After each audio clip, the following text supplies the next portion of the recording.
ഞാനിന്ന് ശ്രീകൃഷ്ണ ക്ഷേത്രത്തിൽ നിന്ന് പാട്ടുപാടി.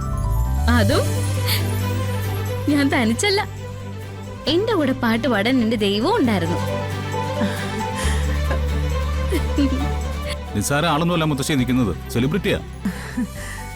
ശ്യാമ മാഡത്തിന്റെ കൂടെയാ പാട്ട് പാടിയിരിക്കുന്നത്. സത്യമാണോ മോളെ? ശ്യാമ മാഡവും നീയും കൂടി ഒന്നിച്ചു നിന്ന് പാടിയോ?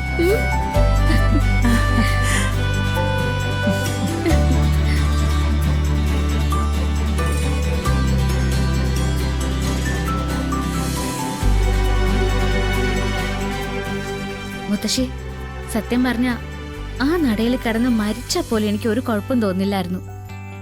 ഇത്രയും വലിയ ഭാഗ്യം എന്നെ തേടി വരുന്ന കരുതിയിട്ടുണ്ടോ ഞാൻ? ഇതല്ല, ഇതിലും വലിയ ഭാഗ്യം തേടി വരാനുള്ള അർഹതയുണ്ട് മോക്ക്. ആ പിന്നെ മുത്തശ്ശി, എപ്പോഴും എല്ലാരും പറയാറില്ലേ എനിക്ക് ശ്യാമ മാഡത്തിന്റെ ചായ ഉണ്ടെന്ന്.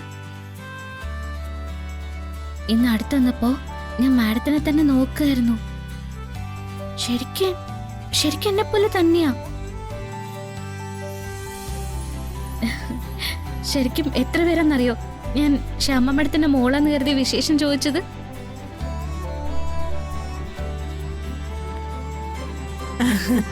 ഓ, അതിനിടയില് അങ്ങനെ ഒരു കഥയുണ്ടായോ? ആ, ശ്യാമ മാഡത്തിന്റെ ഫോട്ടോസ് ഇന്റർവ്യൂസ് ഒക്കെ ഞാനും കണ്ടിട്ടുണ്ട്. ആ, രാധികയുടെ ഒരു ചായ ഉണ്ടെന്നുള്ളത് സത്യ എന്ന് കരുതി മകളാണെന്നൊന്നും പറഞ്ഞു കേട്ടിട്ടില്ല. അതെ, അത് ഈ അനാഥരായ പിള്ളേരുടെ ഒരു ശീലകൽപ്പന. കൺമുന്നിൽ കണ്ട ഒരാളെ അമ്മയാണെന്നങ്ങ് സങ്കല്പിക്കും. എളുപ്പല്ലേ? അല്ല, ഇതെന്താ നിങ്ങൾക്ക് രണ്ടുപേർക്ക് ഇത്ര താല്പര്യം? ശ്യാമ യഥാർത്ഥത്തിൽ രാധികയുടെ അമ്മയാണെങ്കിലോ അങ്ങനെ സംഭവിച്ചൂടെ?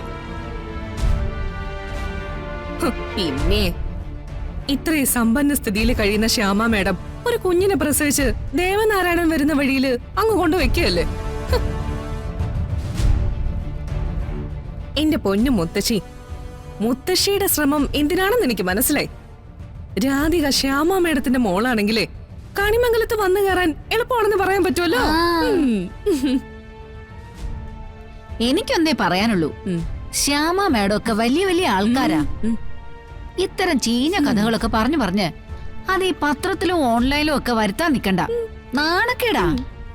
ആൾമാറാട്ടത്തിന് പിടിക്കപ്പെട്ടാലേ ജയിലിൽ ചെന്ന് കിടക്കേണ്ടി വരും. പിന്നെ ചെറിയമ്മയ്ക്ക് പിന്നെ കേസിന്റെയും ജയിലിന്റെയും ഒക്കെ കാര്യങ്ങള് നല്ല നിശ്ചയമാണല്ലോ. അല്ല, ചെറിയച്ഛൻ സ്ഥിരമായിട്ട് അവിടെ കിടക്കുന്നുണ്ടേ. അല്ല, നീ ഇപ്പൊ രാധിക ശ്യാമ മേഡത്തിന്റെ മകളാണെന്ന് തെളിയിക്കാൻ നടക്കാണോ? എങ്കി അവരെ കൊണ്ടൊന്ന് സമ്മതിപ്പിക്ക്. ഞാൻ എന്റെ 2 കണ്ണും കുത്തിപ്പൊട്ടിക്കാം. മതിയോ? ഉർവശി, ആവശ്യമില്ലാത്ത വാക്കൊന്നും പറയണ്ട. കെട്ട നേരത്താണ് പറയുന്നതെങ്കില് അത് ചിലപ്പോ അങ്ങ് ഫലിക്കും. ചെറിയമ്മ പറഞ്ഞ പോലെ വേണമെങ്കിൽ ഞാനും ചെയ്യാം. പറ്റുമെങ്കിലേ ശ്യാമ മേഡത്തിന്റെ മകളാണെന്ന് തെളിയിക്കും. എന്റെ മോളെ, നീ ഇതൊന്നും കേക്കാൻ നിക്കണ്ട. ഇനിയിപ്പൊ യഥാർത്ഥത്തിൽ ശ്യാമ മാഡം നിന്റെ അമ്മയാണെങ്കിൽ ആ അമ്മ നിന്നെ തേടി വരും. ഒന്നും മിണ്ടാതിരുന്ന മുത്തശ്ശി. ശ്യാമ മാഡത്തിന് അങ്ങനെ ഒരു മകളൊന്നും ഇല്ല.